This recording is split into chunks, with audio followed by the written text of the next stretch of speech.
Hey everybody, thanks for coming downstairs. Hopefully you enjoyed your lunch. We've got 20 minutes to talk about something that normally takes a few hours. We'll try and get through some stuff. There's no scripted answers. I'm Ryan Sheldrake. I'm Field CTO with Lacework, cloud security platform, and I'm really glad to be with Guillaume, one of our customers. And we just want to kind of go through a chart. But Guillaume, please introduce yourself and Kroo. Thank you. Yeah, Ryan. I'm Guillaume, the CISO of Kroo Bank. I don't know, of course, what it means, but why not? CISO for Kroo Bank. I've been around at Kroo for about a bit more than a year now. Kroo, what it is a bank with a conscience. Simply a new bank. We call it Challenger Bank, or really a digital bank around the idea of kind of giving back to customers rather than the shareholders from that perspective, acting for the environment, kind of planting 2 trees when you open an account with us, and the giving back around the interest rate with the Bank of England that keeps going up, and I think the FCA going after the main bank to say that you're not giving enough back to the customers. We're always one of the first to give back on their current interest is 4.35, for example, and there's no condition behind that. So, yeah, it's introducing the concept of a bank as we want it to be, or we think we want it to be. And yeah, here to talk about Lacework and talk about anything else realistically for the next 20 minutes. We might deviate off to Yeah. DevOps, DevSecOps. We could go in any direction. We'll try and take a couple of questions. So think of something challenging, maybe put us on the spot. We like a bit of that, and then we can continue upstairs if we run out of time. So Guillaume, what prompted you to start looking for a cloud security product?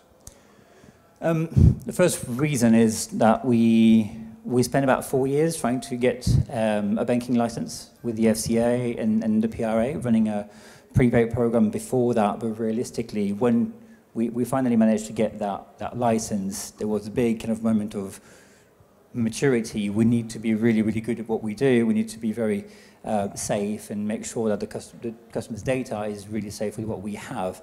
And it was just a moment where we decided that we need to invest realistically in having a better visibility and kind of better protection with our cloud environment in all general. So we had a look at different solutions, and kind of Lacework was one of the best that we had before.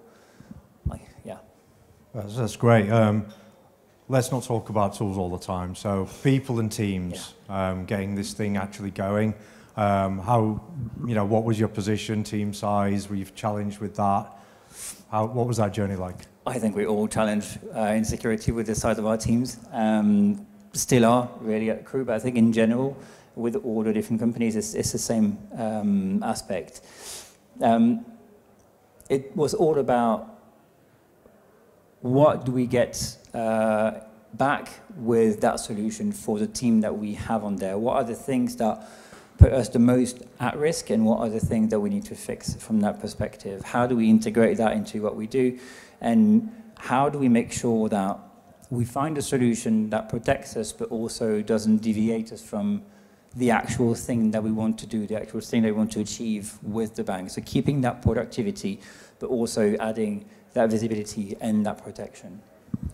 Yeah, what were the high-level goals? I'm guessing that you had to have a program or a project. I really don't know. So how did you actually go about doing this? No. It's quite simple, actually. One of the first things that we wanted, and I wanted from Lacework and as a solution in general, just was the visibility. As a very, very kind of small startup company on there, it's difficult to know where your things are. You have an idea of what you have in your environment, but until you have the right tools that provide you the visibility, you can't be sure. And it was one of the main goals for me around that, is finding a solution that will allow us to be comfortable and sure that we have the visibility of everything that's happening on our environment. Excellent. Yeah, I can kind of go back to my architectural days. I designed the perfect house every time. What was built kind of didn't really look like I designed it most of the time. A couple of corners cut and things like that. So I think getting that visibility is really important, especially in either multi-cloud or maybe a hybrid environment. It's really hard to keep kind of track of that, I guess. So. You can't protect what you can't see, so that's really the first thing that we have to nail it, the first thing that we have to have right, really. Excellent. And business value. This is always a challenge for security folks to kind of put a business value of, vendor selection or going for a bigger team or whatever that kind of, next thing is to go and kind of achieve your goals or your CEO's goals. How do you go about kind of articulating business value and kind of moving things forward? I think we don't have all the value that we can get from Lacework yet, to be honest. We've been with you guys for a year, and we're still working on it. We have some big projects towards the end of the year to integrate that to a SIEM solution and things like that. But realistically, the benefits were, having the visibility and having a list of things that have risk, that the vulnerability that we have and the level of compliance that we have in our environment, whether it's good or not, the benefit really has been to provide a roadmap around these are the things that are out there, not all of it, even if it's high or whatever, or medium, let's say, in terms of vulnerability. Not everything is putting us in danger, but at least we know and we can move forward with that. That has been the main benefit, I think, really, from that. So that's more like prioritization, yeah? So you can't do everything. I think we all agree. Worked in vulnerability management way before Lacework, and you never stop, right? There's always a new vulnerability. And do you need to work on it? Do you need to stop what you're doing? Do you need to pivot? Do you need to reorganize? So it's all about prioritization. I guess that comes back to you can't go and get an infinite-sized team either, so you got to get smarter and choose what to work on. No, you can't, definitely. It's seeing how much resources you have available, what's the risk that you're taking, having these discussions internally with the business and with the technical team around, okay, we have this in our environment, what does that mean for us as a business? What does that mean for us as an architecture, a technical team on there?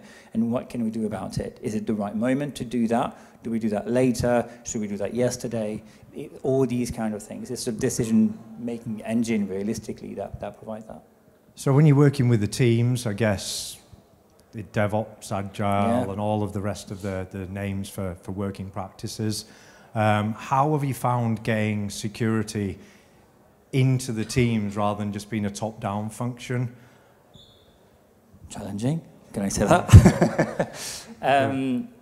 Is that a tools thing? Is that No. It's actually, it has been more challenging before in different places. The thing that we have at Kroo is that because we need to make the most of the resources that we have, a lot of what we do in terms of security as well is integrated into all the different teams. So it's, for me as well, that concept of shift left security, I'm not a big fan. It's really the kind of the shift across where all the way through we put security. It's all the way through in the different teams. We're all involved in security. So it's taking everybody onto that journey, basically.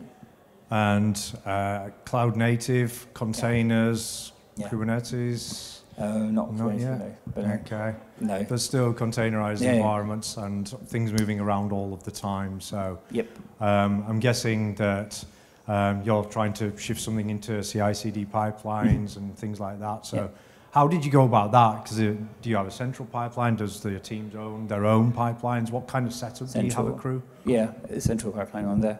Okay. And do you break pipelines? Bit of a controversial question. Yeah, okay, good. That's good for me as a security person. But how when you turn the breaking change on, i.e., you see an unacceptable level of risk, a higher score vulnerability, or whatever the criteria is, I'm not going to ask you to go through your matrices. How did you kind of, I'm going to air quote, sell that internally, that this is a good thing? How did you go about that? I think breaking things, especially in that moment on the SDLC, is never really a bad thing, in my view. I'd rather break it rather than in production. It's part of our process, realistically, of a life cycle. It's okay to break things. I think that's what we do in fintech and as a challenger bank as well. Not that we break our bank, but realistically, we're coming into the industry with the idea of breaking how things are working in general. That's the same philosophy that we're integrating internally. We move very quickly, but we have to agree that sometimes things can break along the way. It's just how we protect that from happening when our customers are involved, really. And looking at the ops part of DevOps, the bit that even the DevOps Institute forgot for quite a while, and anybody that's involved with that institute will know that's the truth.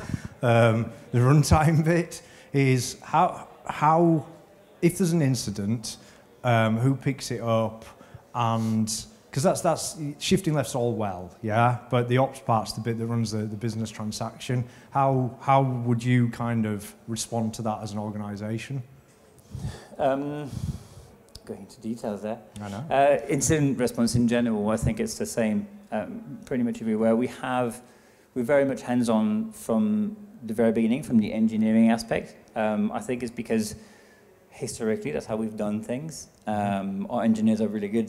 They have the knowledge realistically of how the application and the architecture is put together. So it's, I don't know, all together efforts to do that. We basically, bit by bit, improving that in terms of making it more formal, creating the scenarios and the runbooks that go with it. But yeah, it's bringing everybody that we need to on there to respond to the incident. Yeah, they've got the context to go and fix it. They know the environment, the code and everything. Yeah. Wow, I used to work at a bank and it's a very different world to when I left that nameless bank. So it's good to see that things are moving on for sure. So I suppose what's next? I guess you're not done. So what's next for Kroo? That's a very big question. We don't have enough time, I think, to do all that. Continuing in what we do, providing, I think, a good service for current account, which means a lot of listening to our customer, what they want, in general, what they want to see. The comparison with all the different banks around is kind of constant around, I don't know, Revolut, which is not a bank, Starling, Monzo, and all of that.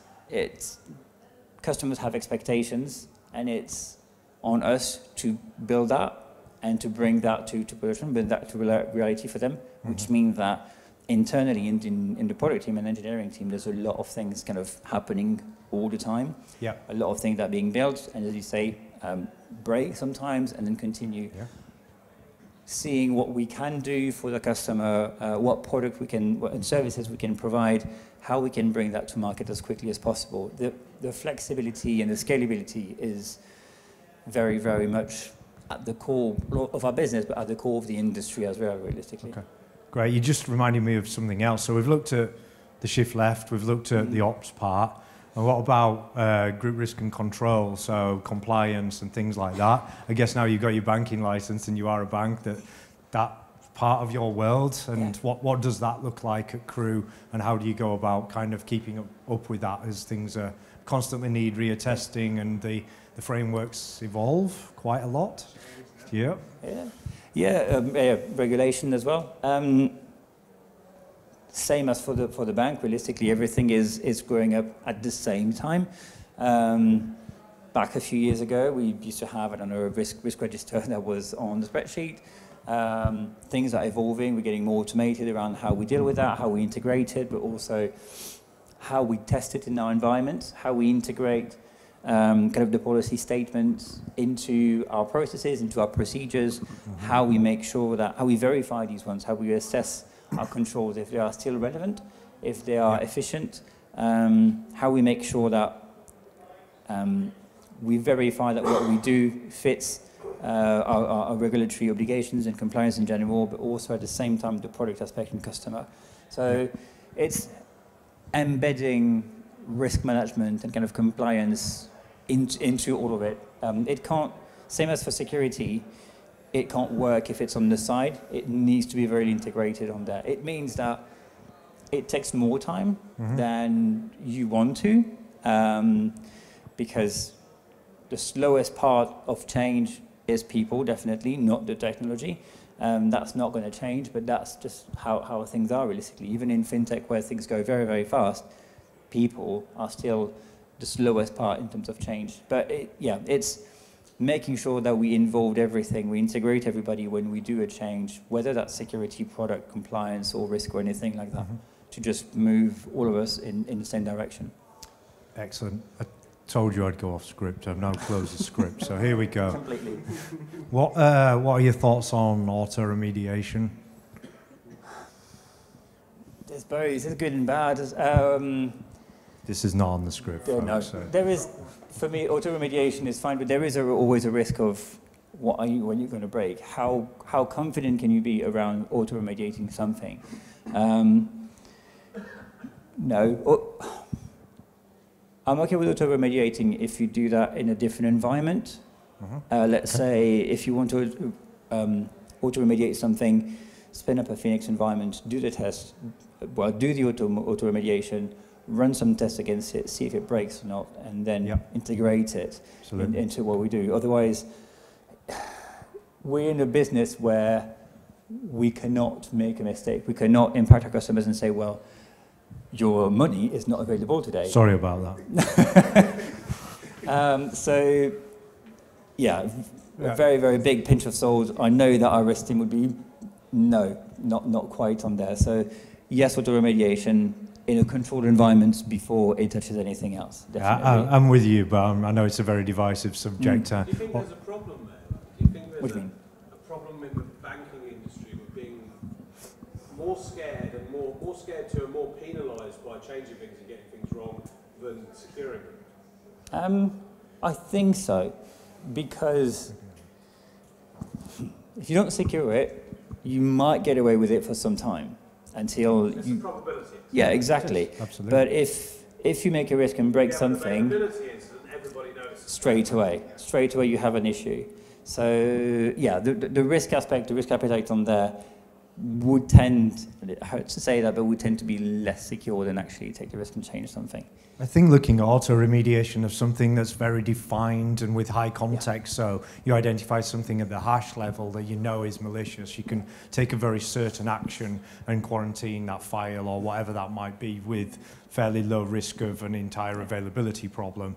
Whereas if it's an anomaly detection that you're kind of sort of 75, 72, 71% confident, I probably wouldn't pull the trigger on a global automation action on that one. So for me, it's high context and high confidence. What was it on that one? Attribute of weird that you heard earlier? I think that's that one. Yeah, attributes of weird was actually a quote from earlier today. So. How it's auto remediated before you stuck it into production. But there's also things. Make it worse. Yeah, no, absolutely.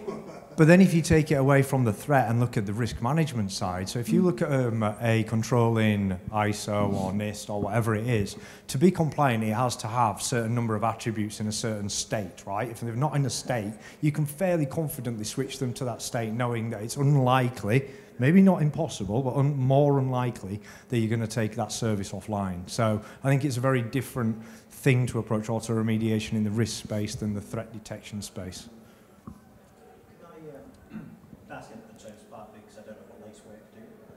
Come and talk to me afterwards, I do. So specifically when you talk about cloud security, yes. What was it that you were looking for? And what was kind of the main 2 or 3 criteria you looked at when you went to the vendor? So again, the thing that were critical for us was the visibility of our environment, what we had on there in a cloud environment, and the aspect of scalability.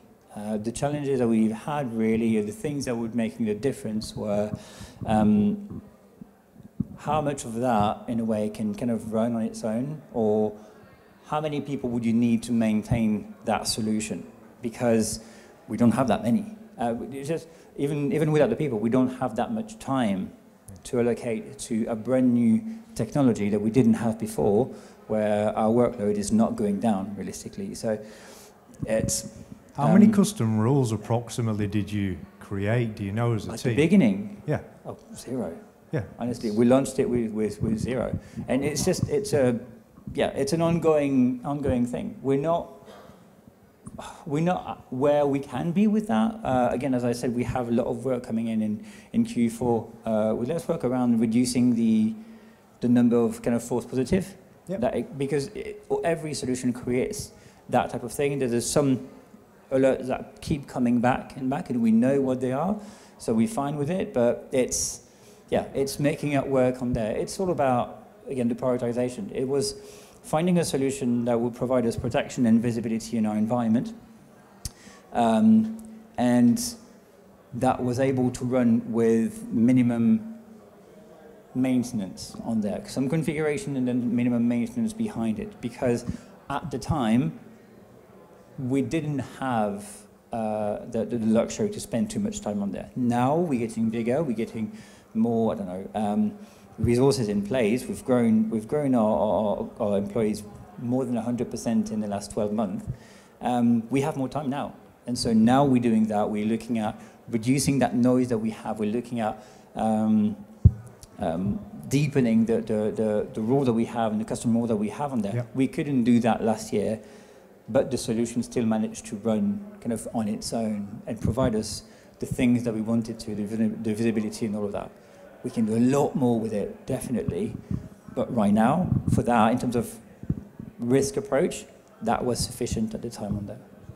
How do you view your security now? Is it a situation where it's, well, our customers expect us to be secure, so this is the minimum we have to do? Or is it more of, well, we want to get to a point where it's a differentiation and a competitive advantage with Monzo, etc.? Massively. It's the second one, it's a differentiator. At least for me personally, it's completely that. There's the two aspects of the security around application security, where how compliant you are, how secure you are, and then the product security on how secure that your application and your brand and your product feel from that perspective. It's both sides of that we want to grow from there. Both of them, definitely, yeah. I know we're up on time. Come and talk to us. We can take more questions. One last thing. Who do you bank with? Me. Not Kroo yet. Oh, it's an honest answer. Not Kroo yet. But hey, you never know. Yeah. I bank with, well, Kroo, obviously, and that. But not just. I bank with others as well. There's a lot of things. I think it's the nature of what we do. The different services that we're providing at the moment, not all of them. Other services that are, realistically, are better in different places. I still bank with Revolut, for example, because of the transfer. That will change. But at the moment, yeah, all of it. Make the most out of that. Fantastic. Some great questions. We're pretty much up on time. We'll be upstairs if you want to continue to chat about anything DevSecOps, DevOps, threat detection and risk management. Thanks for listening. Thank you. Thanks, Guillaume.